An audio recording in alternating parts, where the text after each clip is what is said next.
what happens is that we're going to build an app to crowdsource traveling experience of passengers on public transport. And we're going to crowdsource the waiting time and also the alternative routes that people are going to take when they can't board their preferred mode of transport. So what's in it for everyone? For the commuters, they can use the information to plan for their journey. They can also get rewarded. We'll talk about it later. For regulators, they are able to decide on the data using the data. And for public transport companies, they can use it to up their service level. And for taxis or private buses, they can use the data to say where are people getting stranded. They can also go there. So next. Traditionally, the data that we use from the GPS has a drawback. We don't know what people are trying to do with it. So we can't tell whether they are waiting at the right place or not. So looking at here, you can see that, wow, traveling towards City Hall, the waiting time is very long. And you look at people who couldn't travel on this preferred mode, what did they do when they give up? They take opposite direction. Taking a taxi is very little.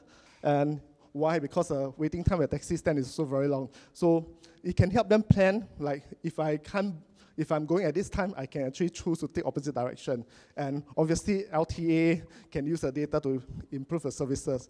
Okay, let's go on to the demo itself. Okay, demo is like, okay, this app itself, is running in the background. Once you go into a location, we'll crowdsource from the GPS data itself. So even if they don't choose to take part in the survey itself, it'll still work. Just that the data is a bit more noisy because we don't know which direction they are taking. But if they choose to, they can we can detect where they are. If they are MRT, will say which direction they are traveling, south, northwards, or whatever. Or bus, we can choose a bus for this example and say which bus service they are trying to take. And that's all. All they need to do is let the app do the job. But if they give up waiting, they can say, I give up waiting.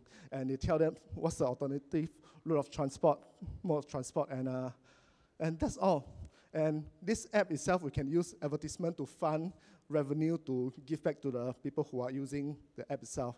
And how does the data look like when it's visualized? Let's wait a while.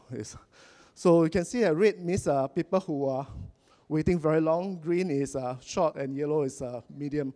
But you can see sometimes there's a spot of green and red together. So just now when you click in, you can actually drill down to the detail. Maybe it's like one direction is red, the other direction is green, or buses is green and MRT is red. So you can actually use the data to make better informed decisions as a commuters to choose the mode of transport and let public transport companies and the regulators have some actionable data to help to improve the life of Singaporeans. That's all. Thank you.